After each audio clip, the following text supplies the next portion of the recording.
मैले चाहिँ आज चाहिँ यो नेचरको चाहिँ थोरै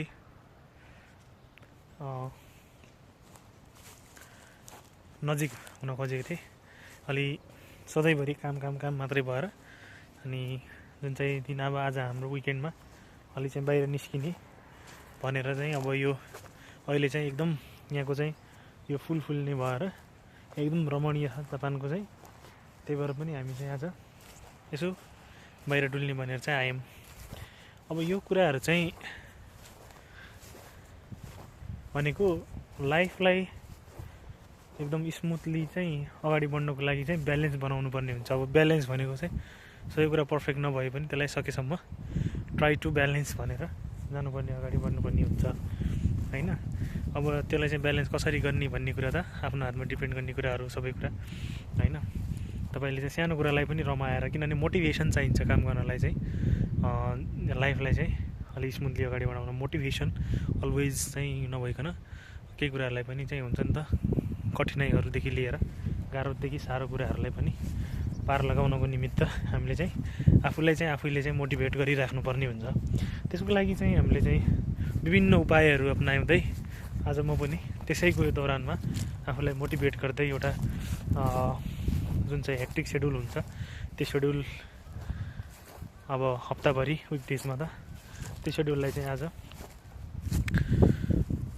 त्यो जुन थकाइ, त्यो स्ट्रेसलाई चाहिँ बिसाउँदै यो फुलहरूसँग एकछिन मनका कुरा साट्ने भनेर चाहिँ आज म चाहिँ यस्तो घुम्न आएको। तपाईँहरूले पनि देख्न सक्नुहुन्छ रमाइलो, जता हेरे पनि रमाइलो। किनभने यहाँ चाहिँ म्यानर्ड तरिकाले प्याटर्न जुन थियो त्यो प्याटर्न फलो गरेर केही कुराहरू पनि डेभलप त्यसरी प्याटर्न फलो गरेर भयो क्या। हरेक कुरा each and everything is perfect होइन। रोडदेखि लिएर तपाईँको चाहिँ पार्कहरू बनाउने कुराहरूदेखि लिएर इच एन्ड एभ्री जुन चाहिँ सानसानो एउटा बस्ती हुन्छ त्यसको बिचमा पार्कहरू बनाउने, ओपन स्पेसहरू बनाउने।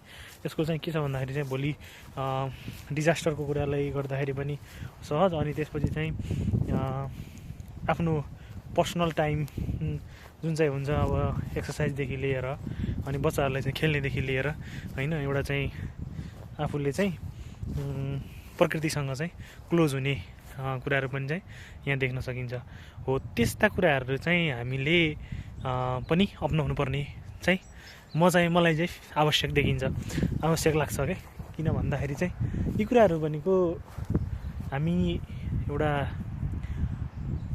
जीव भइसकेपछि, जीव भनेको लिभिङ थिङ्स होइन, फेरि धेरै नै उ भयो। अनि त्यो भइसकेपछि चाहिँ त्योभन्दा पनि सबभन्दा सर्वश्रेष्ठ सबै कुरा चाहिने भनेको मान्छेलाई नै। अनि त्यो हुँदै गर्दाखेरि चाहिँ जुन चाहिँ अब लाइफमा चाहिँ गाह्रो साह्रो स्ट्रेस भन्ने कुरा सबैको हुन्छ, आफ्नो आफ्नो लेभलको। सानो मान्छेदेखि लिएर ठुलो मान्छेसम्म आफ्नो आफ्नो प्रेसर, बच्चादेखि लिएर बच्चालाई पनि भोलि स्कुलको होमवर्क के गर्ने भन्नेदेखि लिएर ठुलो मान्छेलाई पनि त्यो तरिकाको स्ट्रेस भइराख्ने हुन्छ। अब त्यो स्ट्रेसलाई चाहिँ हामीले चाहिँ निवारण गर्न, अब मान्छे अहिले चाहिँ कस्तो छ भन्दाखेरि साइकोलोजिकल ट्रिटमेन्ट भन्दै पैसा खर्च गरिरहेछन्। तर जबसम्म आफ्नो मनलाई चाहिँ कन्ट्रोल गर्न सकिँदैन तबसम्म चाहिँ तपाईँ आफ्नो मन र आफ्नो चाहिँ आफूलाई चाहिँ एउटा चाहिँ ट्र्याकमा राख्न सक्नुहुन्न भने अरूले मोटिभेट गरेर मोटिभेट भइदिएन। मोटिभेट हुने भनेको चाहिँ आफै मात्रै मोटिभेट हुने हो। अब चाहिँ कसरी हुनुहुन्छ तपाईँको आफ्ना वेहरू हुनसक्छन्, मोटिभेट हुनेहरू वेहरू डिफ्रेन्ट तरिकाले तपाईँले चाहिँ आफ्नो वेहरूलाई चाहिँ सिलेक्ट गरेर चाहिँ म चाहिँ यो कुराले गर्दाखेरि चाहिँ खुसी हुन्छु त भन्ने कुरा चाहिँ ट्राई गरेर अनि त्यो कुरालाई चाहिँ बरु कन्टिन्युटी दिने र त्यो कुरामा राम्रो गर्दै जाँदाखेरि चाहिँ एकदम राम्रो हुन्छ है।